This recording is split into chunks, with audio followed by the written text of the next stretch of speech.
So I believe well, hey man, good to see you again.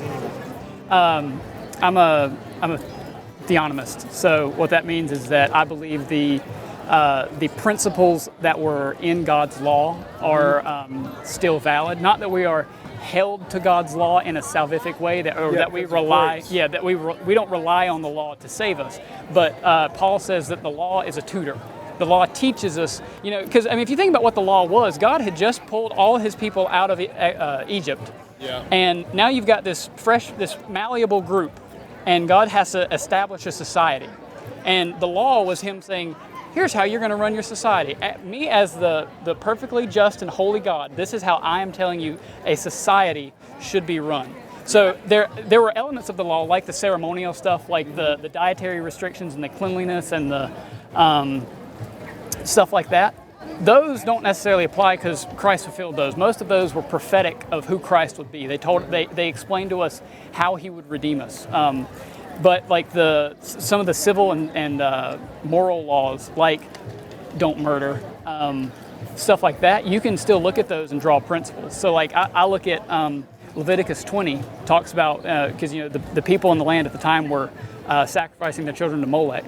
They'd put their babies in these pots and set them on a burning altar, and they'd burn alive in the pot. So he's addressing that issue, which I believe abortion is the modern day equivalent of that. It's still murdering a baby.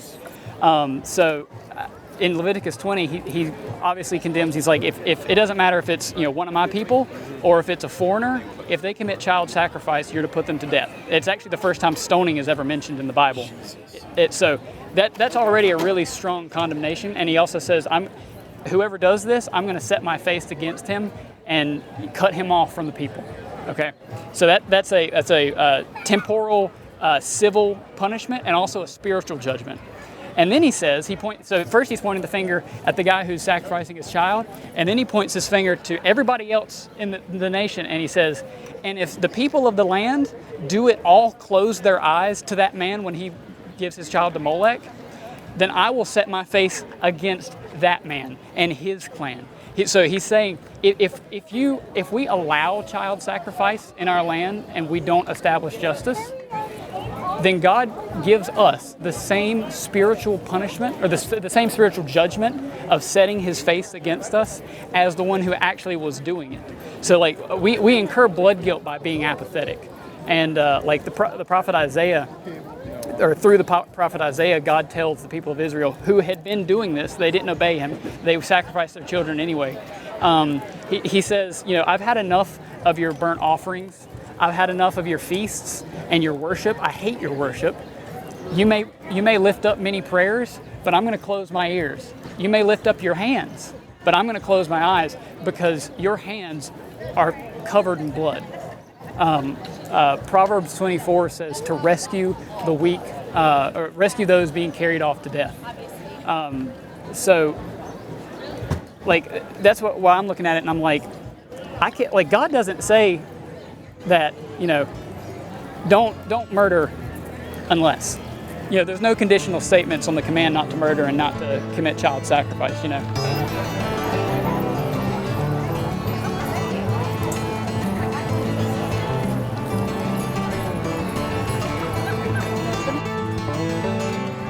Going, sir? What you think about this? Oh, I agree with that. That's what I said all the time. Yes, sir. It's just abortion, just another word for murder.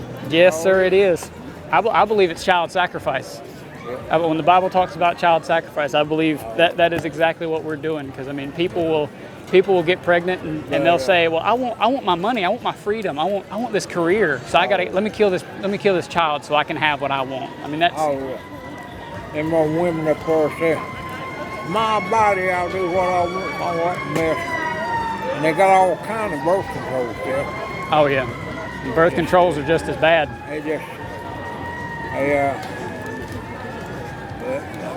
Things just going to gradually get worse. They ain't going to get better. God's still sovereign. He's in control. He will. In control of what? Everything. He's in control of it all. Well, all right. If he's in control of everything, we shouldn't be able to prosecute anybody for abortion or murder or rape if God's in control of that. What do you mean? Well, if he's in control of it, how come it's happening? Well, I would say it's actually His grace. I'd say it's His grace. We're all, we've all fallen short of the glory of God, and the only reason that I and you and everybody here didn't wake up this morning in hell is purely because of His grace and Him tarrying. What was that? You know the reason I asked you that? Oh, why? I seen a preacher last Sunday ask that question. If he's in control of everything, how come all this stuff's going on? Mm-hmm. I've always heard that the devil's in control of earth. He does have power, but I don't think his power trumps God's. Things, keeps getting worse. Mm-hmm. He knows the ends are coming. He knows what's going to happen to him. Yeah. He's getting all the people he can get. He's like a cornered rat. He's getting vicious, yeah, but... The more I know about people, the better I like my dog. Have a good day, bud. You too, man.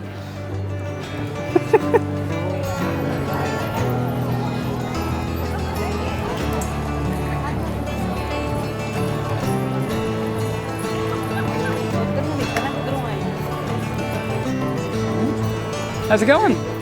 You agree? I agree. Awesome. 10%. Yeah, let me give you one of these. I'm an abolitionist. I'm not in the pro-life movement. They're distinct movements. The pro-life movement is what a lot of Republicans and stuff are affiliated with, and the pro-life movement seeks to regulate abortion. They don't want to get rid of it totally. They may say they do, but if you look at the bills and stuff they pass, they say like, well, if a baby's got a heartbeat, then you can't kill them. But if they don't have a heartbeat, then it's okay to kill them. So the abolitionist movement is a Christian movement, and we look at abortion from a biblical lens. We look at it, what would, the word abortion is not in the Bible, but what would it be in biblical categories? And we believe that it's child sacrifice. Yeah, Child sacrifice. Mm-hmm. And when God condemns child sacrifice very strongly, to the point at which, different from other things like murder and rape. Or man-stealing, which are all capital crimes in the Old Testament, God says that if someone commits child sacrifice and the people don't punish them, they don't, establish justice for the shedding of innocent blood, then God will, the same spiritual judgment that God judges the one that actually, killed his child or sacrificed his child, that same judgment is given to the ones who did nothing when that happened. So. Yeah, exactly. The phrase that it uses is if the people of the land do it all, close their eyes. Like so when I look at like a heartbeat bill, that's like, we're going to save some babies, but we just can't save all of them. But we're going to make it, in this bill, we're going to make it to where a woman can't be prosecuted, because a woman can't be prosecuted for an abortion in all 50 states. It's not illegal anywhere. It might be illegal for the practitioner to do it or something like that, but like the abortion pill, a woman can get online, have that shipped to her house, never see a doctor, never talk to a doctor, just come straight to her house, and she can sacrifice her child in the comfort of her own home. Yeah, actually, she could go to the sheriff's office and do it in the lobby of the sheriff's office, and they could do nothing about it. So the abolitionists look at that and say like, man, we're closing our eyes to child sacrifice. Like we have blood guilt on our hands, from biblical categories. That's what God's looking at us when we, the prophet Isaiah says, that when God is, when we worship, when our hands are covered in blood, that God doesn't even want to hear our prayers. He says like, I'm not going to listen to you. You may raise your hands, but I'm going to close my eyes. Like I hate your worship. Whenever you're coming to me with blood guilt, unrepentant blood guilt. But the good thing is that's not just a utter condemnation. What he commands is repentance. He says, wash yourselves, make yourselves clean, establish justice for the fatherless, cease to do evil, learn to do good. Like he gives these instructions, and then the next verse is a prophecy about Jesus. So I'm out here bringing the gospel. Well, I have another sign. I'm still bringing the gospel. This is just, I was wanting to get more attention. bringing the gospel to bear against abortion, because the gospel is the solution that God gave us to sin. So yeah, that thing that I gave you kind of goes through. It's a picture showing that if we want abortion to be abolished entirely, and we want justice to be established, and to purge the judgment of God or remove the judgment of God from our nation, then there's 5 things that we need to do that relies on, and those are these 5 tenets of abolitionism, and it's laid out in like a logical argument from Scripture that says we should be gospel centered. It should be the church leading it. It shouldn't be secular organizations like Live Nation or Students for Life, things like that. We should be aligned providentially, meaning that we should trust in the providence of God even when things don't seem like, because it can seem stupid to be like, well, I'm not gonna vote for a candidate that supports child sacrifice, even if they're less supportive of child sacrifice than somebody else. The abolitionist says we're not going to compromise with evil, or as Ephesians, I think it's 5:11 says, we're going to take no part in the unfruitful works of darkness, and we're going to trust in the providence of God in obedience, and we're just going to trust in that, and because God blesses obedience, uncompromising. Like we don't believe in exceptions. We think every child that is knit together in their mother's womb is made in the image of God, and that we should not say like, well, if their dad was a rapist, then they're not valuable anymore. We can kill them. So, and then the last one is engage biblically. Like we can't rely on secular argumentation or worldly logic to try and convince people, because people's hearts are darkened. They love their sin and they want their sin. So we need to bring the gospel to bear. So well, you make a very good argument. I appreciate it. You know your stuff. Be so young. How old are you? 20? 25. You really got your stuff together there. I appreciate it.